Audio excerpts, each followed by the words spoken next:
पाकिस्तान में ऐसा कभी नहीं हुआ कि इतनी बड़ी तादाद में आज़ाद उम्मीदवार जीते तो किसी पार्टी के साथ इल्हाक कर लें। पहला ऑप्शन तो ये होता है, या वो अपना आज़ाद ग्रुप बने। पीपल्स पार्टी के बहुत बड़े रहनुमा थे, पोलिंग बस में जाके उठा करके और भाग रहे थे। सारे के सारे रिजल्ट जो हैं वो ऐवान सदर से जारी किए गए। तो माजी में जो है जो कुछ करते रहे हैं उससे वो तौबा कर लेंगे, तो ये एक फ्रॉड और धोखे के सिवा कुछ भी नहीं है।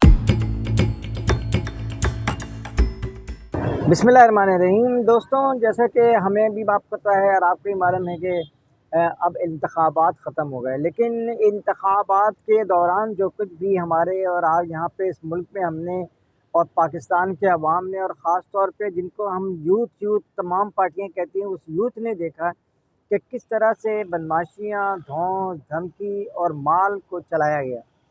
और ना सिर्फ ये कि चलाया गया बल्कि एक दूसरे पे स्ट्रेट फायरिंग की गई।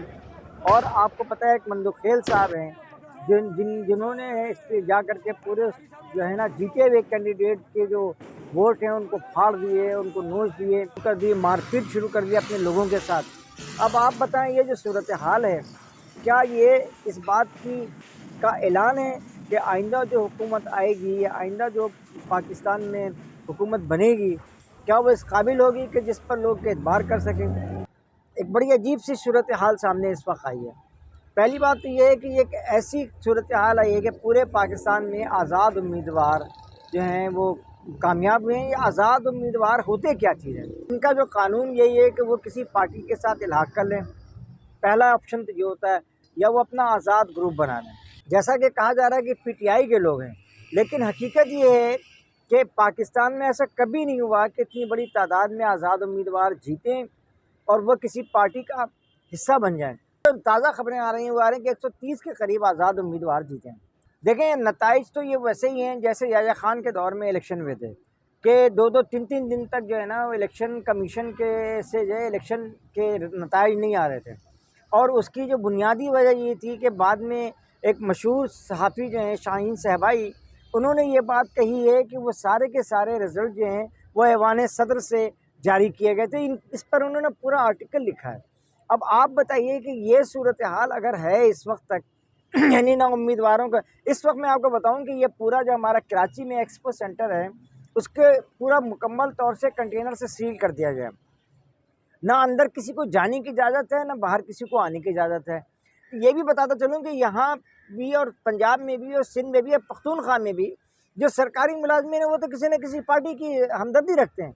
तो ये से सारे वोट वहाँ पे होंगे, वो इधर के वोट उधर, इधर के वोट उधर, ये सब कौन देख रहा है?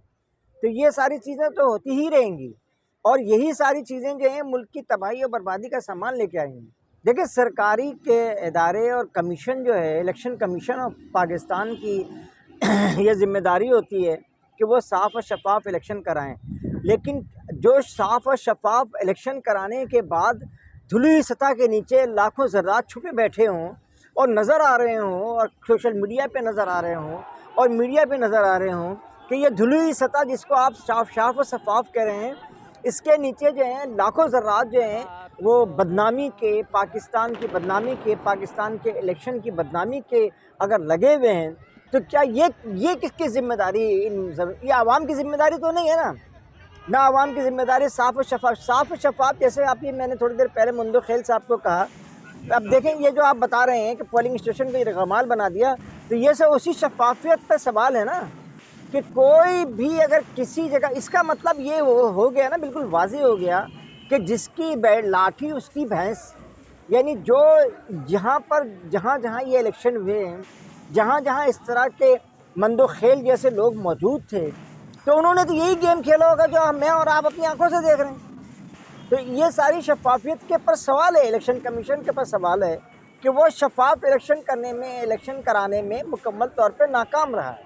तो आप लोग को मैं बताऊं कि जब जुल्फ़िकार अली भुट्टो साहब के पहले इलेक्शन में, दूसरे नहीं बात कर रहा है, याया खान साहब ने जो इलेक्शन कराए थे, उस ज़माने में अब्दुल हफीज़ पीरज़ादा जो पीपल्स पार्टी के बहुत बड़े रहनुमा थे, उन्होंने वजह पूरा बैलेट बस ख़वातीन के पोलिंग बस में जाके उठा करके और भाग रहे थे।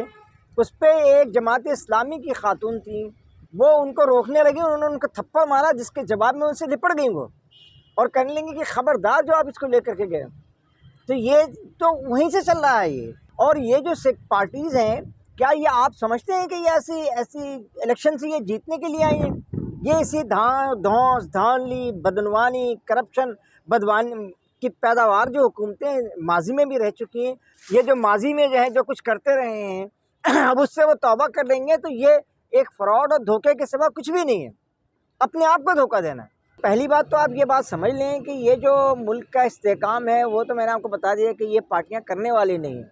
और जमात इस्लामी जो यहाँ पे काम करके दिखा रही है आम पब्लिक में, जो उनके वेलफेयर के इदारे हैं और जो उनकी दीगर काम हैं, अब ये बोर्ड ऑफिस का जो बच्चों को फेल करने की कहानी थी, हाँ, इंतहाई फ्रॉड, ये पीपल्स पार्टी का एक बहुत बड़ा कराची वालों के दगा। और यही वजह है कि पीपल्स पार्टी के कराची के बेशतर पोलिंग स्टेशन में पहली पोजीशन भी नहीं आई है, दूसरी पोजीशन भी नहीं आई है, उसकी तीसरी पोजीशन आई है। और अब आप देखेंगे पासपोर्ट ऑफिस आप चले जाएं तो आप जाकर अच्छी तरह देख सकेंगे कि पासपोर्ट ऑफिस में जो लोग हैं वो जो है अपने पासपोर्ट बना करके और मुल्क से बाहर भाग रहे हैं, वो निकल रहे हैं।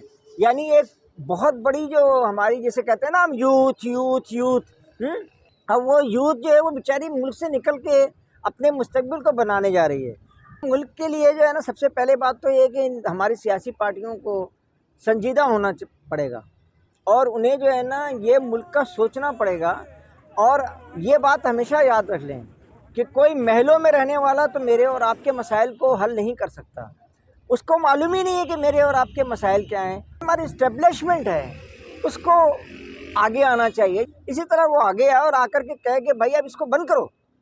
और इस तरह से मुल्क की बका और सलामती भी मुमकिन होगी और इस मुल्क के आवाम की खुशहाली भी यकीनन होगी।